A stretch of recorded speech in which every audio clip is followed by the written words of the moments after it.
आज मैं जादवपुर की सीट पे जहाँ सरबोरी दीदी चुनाव लड़ रही हैं बीजेपी के टिकट से, तो मैं अभी सभी दर्शकों का साक्षात करवा रहा हूँ हमारे वोटर वचन पे।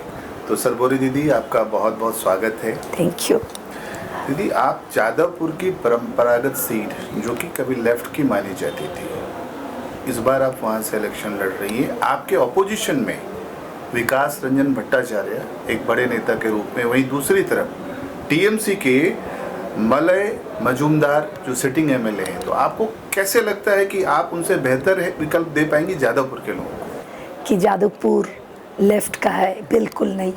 जादवपुर जो लोग बांग्लादेश से सब कुछ छोड़ के, अपना घर परिवार, अपने रहन सहन की जगह, अपने मंदिर, सब कुछ छोड़ के बस सीने में अपने भगवान को लेके, कुल देवता को लेके और बच्चे को अपने गोदी में बैठा के, अपने बीबी का हाथ पकड़ के जो लोग देश छोड़ के यहाँ आए थे, वो लोगों का बस्ती है यहाँ पे। जो हम लोग बोलते हैं कि बाहर से आए उद्वास्तु परिवार, तो जादवपुर है उद्वास्तु परिवार के आश्रय स्थल।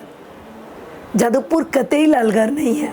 1984 साल में ये वाम नेता सोमनाथ चटर्जी उन्होंने इलेक्शन लड़े थे ममता बनर्जी के साथ। तब वो राजनीति में नवागत थी, तो ममता बनर्जी ने पराजित किए थे सोमनाथ चटर्जी को।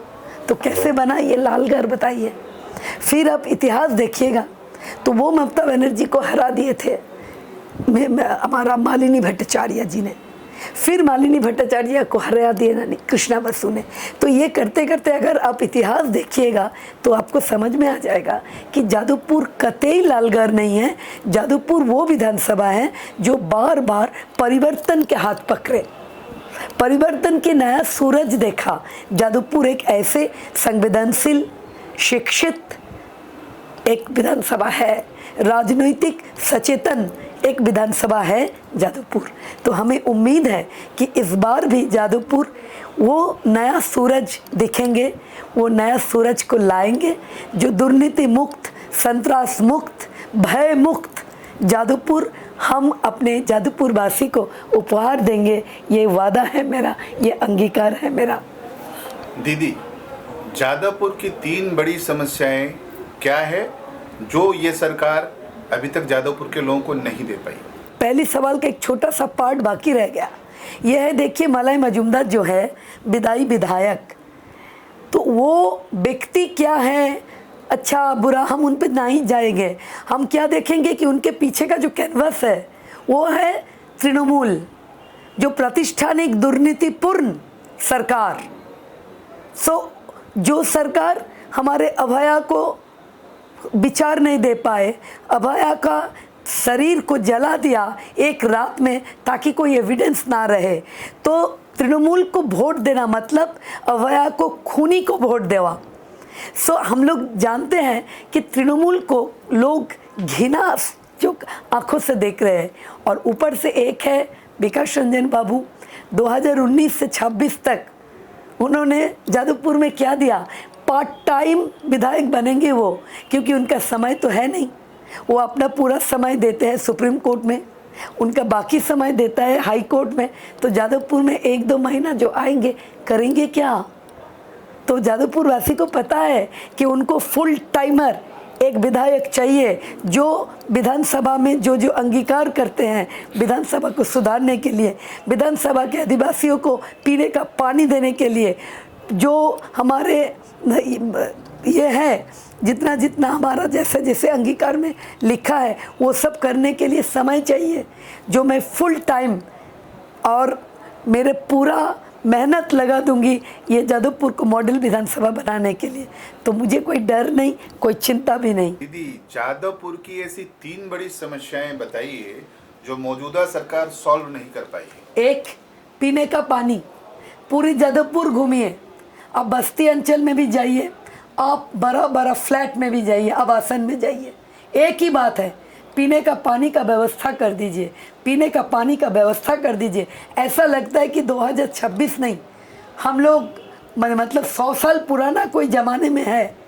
अरे मैंने सरकार से, केंद्र सरकार से जल जीवन मिशन करोड़ करोड़ रुपया आया हमारे प्रदेश में, लेकिन पीने का पानी नहीं है हमारे पास। ये एक है। दूसरा है जल निकासी व्यवस्था इतना खराब है। हम बहुत सारे वार्ड में जाके देखा कि जो पानी होता है बाथरूम से आए हुए पानी, वही सब पानी से पैर लेके घर में जा रहे इंसान। तो सारे महिलाएं हमको आके बोला कि दीदी हमारे बच्चे को देखिए, ये नंगा पानी से होके जाता है, हमको बचाइए। और तीसरा जो है वो है सिंडिकेट। अब मत बोलिए, जादवपुर में जितना वार्ड है, अब देखिएगा 11 से पहले, 2011 से पहले जिसके पास एक टूटा फूटा साइकिल था, जिसके घर में हो सकता है कि एक छोटा सा टीवी है, एक छोटा सा टीवी है, एक छोटा सा घर है, वो माहौल बन गया, माहौल बना दिए। जिसके पास टूटा साइकिल था, 4 मोटर बाइक है उनके पास, कहाँ से आया इतना पैसा? एक कॉरपोरेशन के जो ये होता है, काउंसिलर होता है, उसको कितना सैलरी मिलता है आप लोग को पता तो है? कितना सैलरी मिलता है उनको? कहाँ से आता है इतना पैसा? कैसे बनता है ये माहौल? सब जानते हैं, लोग जानते हैं। लोग ये भी जानते हैं कि हम सारे वार्ड में गए, जितना जुबा है तो अपने घर की पैसा लेके माँ की गहना, बीवी की गहना मॉर्गेज में रख के कोई व्यवसाय करना भी चाहे, कोई व्यवसाय करना भी चाहे, नहीं कर पाएगा। पहले मालिक को तुष्ट करो, और सबको पता है कि हर वार्ड में मालिक कौन है। तो दूषण मुक्त, संतरास मुक्त, सिंडिकेट मुक्त, भय मुक्त जादवपुर बनाएंगे, ये मेरा वादा है। दीदी आपने बताया कि काउंसलर या कोई भी बड़े नेता, छोटे नेता, सबने करप्शन किया, आपका भी सीधा आरोप है, प्रधानमंत्री मोदी ने भी ये कहा है। तो क्या आपको लगता है कि अगर आपकी सरकार आती है तो वो करप्शन का पैसा जनता के लिए, जनता के पास आप लेके जा पाएंगे? आपने बोला यदि सरकार बने, कोई वदी नहीं, नो एवं किंतु परंतु सरकार बन रही है भाजपा की, और हम लोग अपने लोगों के लिए सारे वो काम करेंगे। वो जितना, देखिए हर एक विधायक अपने विधानसभा के लिए जो उसका फंड मिलता है, वो अगर एक विधानसभा के लिए वो पूरा खर्च करे, निष्ठा से करे, प्यार से करे, तो 5 साल बहुत ज़्यादा समय है काम करने के लिए। बस काम करने की इच्छा रहना चाहिए। जो इच्छा के अभाव है, जो इच्छा की कमी है, इसी कारण। और आप देखिएगा भाजपा सरकार बनने के बाद हम लोग अपने बंगाल को शिक्षित, सुशोभित बंगाल बनाएंगे।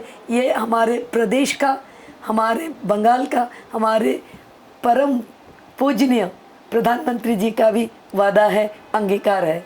आपने बोला करप्शन नीचे से ऊपर तक है, छोटे छोटे नेता, इवन काउंसलर के पास भी बड़ी बड़ी गाड़ियां, बड़े बड़े बंगले, महल है।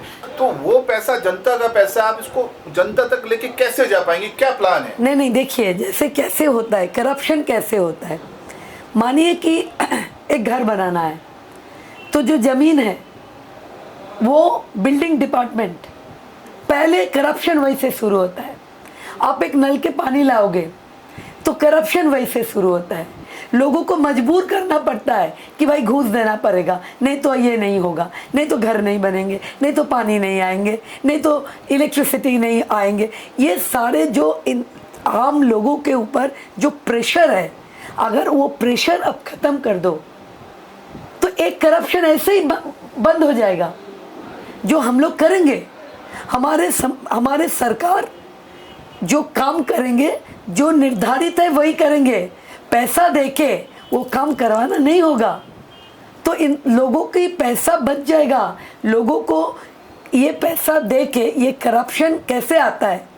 जैसे देखिए जितना प्रमोटर है, बिल्डिंग डेवलपर है, वो लोग क्या कर रहे हैं? वो लोग मकान के बनाने के समय कॉम्प्रोमाइज़ कर रहे हैं। क्यों कर रहे हैं कॉम्प्रोमाइज़? क्योंकि उनका उपाय नहीं है, क्योंकि उसको इतना पैसा काउंसिलर को, विधायक को, संसद को देना पड़ रहा है। वो क्या करे फिर? वो कॉम्प्रोमाइज़ कर रहा है अपने मटेरियल के साथ, अपने मटेरियल के साथ। तो ये करप्शन ऐसे शुरू होता है। भाजपा सरकार कहीं भी एक पैसा का करप्शन होने नहीं देंगे, ना हम लोग खाएंगे ना किसी को खाने देंगे। দিদি টিএমসি বলছে আপনার পার্টি বহিরাগত, এই ন্যারেটিভকে আপনি কিভাবে চ্যালেঞ্জ করছেন? देखिए, हमारे पार्टी का जो जनक है, पिता है श्यामा प्रसाद मुखर्जी। तो डॉक्टर श्यामा प्रसाद मुखर्जी भवानीपुर का एक शानदार बंगाली है। उनके पिता सर आशुतोष मुखर्जी, जिसे बंगाल टाइगर कहा जाता है। तो कौन है ये जो एक बंगाल टाइगर का फैमिली को, अपने बच्चे को बताते हैं कि बहिरागत है? ये सब बनावटी हैं, ये सब बोलने वाली बातें हैं, ये सब डर के मारे कह रहे हैं। ये डर हम लोगों को अच्छा लगा। आयुष्मान भारत जैसी केंद्र की बड़ी योजनाएं हैं, क्या आपको लगता है कि यहाँ के लोगों को वो लाभ नहीं मिल पाया? आयुष्मान भारत आने नहीं दिया, अरे इसलिए आने नहीं दिया ताकि ये आने से मोदी जी का नाम होगा, केंद्र सरकार की काम का नाम होगा, लोगों के दिल में ये एक बात आएगा कि ये केंद्र सरकार ने हमें दिया, वो करने नहीं दिया। ऊपर से घर किसको मिलता है? ज़्यादा से ज़्यादा घर जिसका घर है, जिसका बड़ा मकान है, उसको मिला, उसको बीवी को मिला, उसके बहन को मिला, उसको भाई को मिला। गरीब आज भी गरीबी है। हम मेरे साथ आप कभी 4 तारीख के बाद आप चलिएगा, बहुत सारे वार्ड है जहाँ पे बस्ती अंचल है। हम एक जगह, आप चाहो तो आपको मैं वीडियो भी भेज दूँगी, हम लोग गए थे एकदम बाघाजुद्दीन की उस तरफ रेल लाइन पकड़ के। आप सोच नहीं सकते कि इंसान इतना कष्ट झेल सकता है, इतना कष्ट। एक बड़ा सा ड्रेन और घर पैरेलल है, तो गंदा पानी घर में आ जाता है, बिस्तर के ऊपर खाना बनाना पड़ता है, बिस्तर के ऊपर रहता है, और इतना सांप की डर है वहाँ पे, क्योंकि गंदा पानी से सांप आता है। तो लोग रो रहे हैं हमें हाथ पकड़ के कि दीदी हमको बचाइए। और एक रास्ता नहीं है, लेवल क्रॉसिंग नहीं है, तो रास्ते से क्रॉस करने के लिए, बाथरूम जाने के लिए हजारों बच्चा मर रहे हैं। तृणमूल कभी बोला, कभी दिखाया, कभी किसी को दुख पहुंचा? हमको काम करने दीजिए। हमें अपना जादवपुर वासी के लिए हमें काम करना है। हमें वो हर माँ के आंसू पोंछना है, जो आंसू मैंने ये 35-40 दिन में देखा, वो आंसू हमें पोंछना है। जादवपुर का विधायक बनने के बाद जादवपुर में क्या चेंजेस आप करने वाली? पहले पानी का व्यवस्था करेंगे, पीने का पानी का व्यवस्था, जो 26 साल 2026 में ये बोलना पड़ रहा है, ये शर्म की बात है। और हमें ये जो अस्पताल है, बाघाजुद्दीन अस्पताल, हम अपने अंगीकार पत्र में भी रखा कि बाघाजुद्दीन अस्पताल को मैं सरकारी सुपर स्पेशलिटी अस्पताल बनाएंगे, ताकि जादवपुर के लोगों को एक चिकित्सा के लिए बहुत दूर जाके वो बांगुर हॉस्पिटल में 2000 लोगों के पीछे लाइन देना ना पड़े। एक खाल है, बहुत सारे खाल, वो खाल को हम लोग उसे क्लियर करेंगे, उसको सुधारेंगे, और उसके दोनों तरफ हम लोग सौंदर्यायन करेंगे। जितने वार्ड में जितने बच्चा है, जो मेधावी बच्चा है, जो उसको सहायता मिलना चाहिए, सरकारी सहायता मिलेगा वो सारे बच्चे को। और हर एक बाज़ार को हम सही करेंगे, डेवलप करेंगे, हर एक मठ मंदिर को हम डेवलप करेंगे।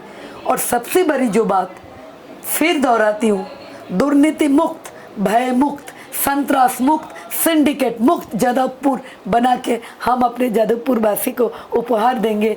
और उन सारे लोगों से आशीर्वाद लेंगे कि अगले 5 साल के बाद जब हम उनके पास जाएंगे, सीना तान के सर उठा के जाएंगे कि जो वादा किए थे वो वादा निभा के आए। पूरा नाम सरबोरी मुखर्जी जी। है। आप एक सोशल वर्कर भी जी। हैं, आर्टिस्ट हैं, आउटस्पोकन भी हैं। जी।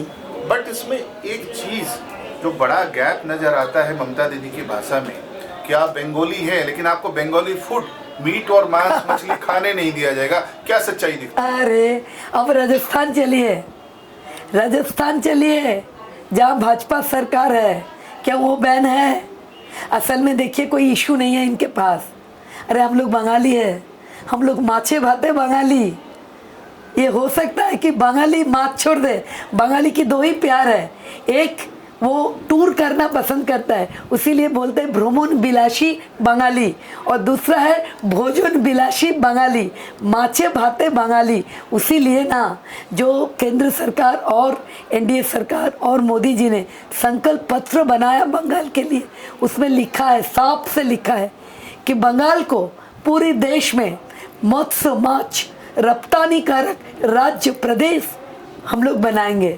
तो क्यों लिखा ये चपेट मिला ना, आप लोग झूठ बोलोगे, आप लोग झूठ फैलाओगे, कोई इशू नहीं है तो इशू बनाओगे। लोगों को पता है, सब पता है, सब पता है, लोगों को सब मालूम है। अभी आपने निर्भया का जिक्र किया, तो आप क्या कहना चाहती हैं? दीदी ममता दीदी का कहना है कि हमारे राज्य में महिलाओं को विशेष फोकस है, वेरेज आप एलिगेशन लगा रही हैं कि निर्भया कांड उनके राज्य में हुआ, तो आप इस पर क्या कहना चाहते हैं? फोकस होता तो उनको कहना पड़ता कि 8 बजे के अंदर लड़कियां घर में घुस जाओ। क्यों? 8 बजे के अंदर क्या होता है, आपके जितना राक्षस बाहर निकलता है दीदी, क्या होता है 8 बजे के बाद? क्यों घर में घुस जाए? आप सुरक्षा दे नहीं पाओगे, ये साफ बताओ कि आपके प्रदेश में हमारे बहनों को, हमारे बेटियों को सुरक्षा नहीं दे पाओगे, इसीलिए आप उसको घर में घुसाना चाहते हो। 2026 साल है ये, हम लोग सर उठा के काम करेंगे, हमारे बेटियां काम करेंगी, डॉक्टर बनेंगी, इंजीनियर बनेंगी, वकील बनेंगी, जर्नलिस्ट बनेंगी, पूरी रात दम लगा के काम करेंगी और सीना ठोक के घर आएगी, ताकि भाजपा सरकार बन रही है बंगाल में। ये सब बातें आप मत कहियो, लोगों को पता है। बहुत शुभकामनाएं देता हूँ। Thank you.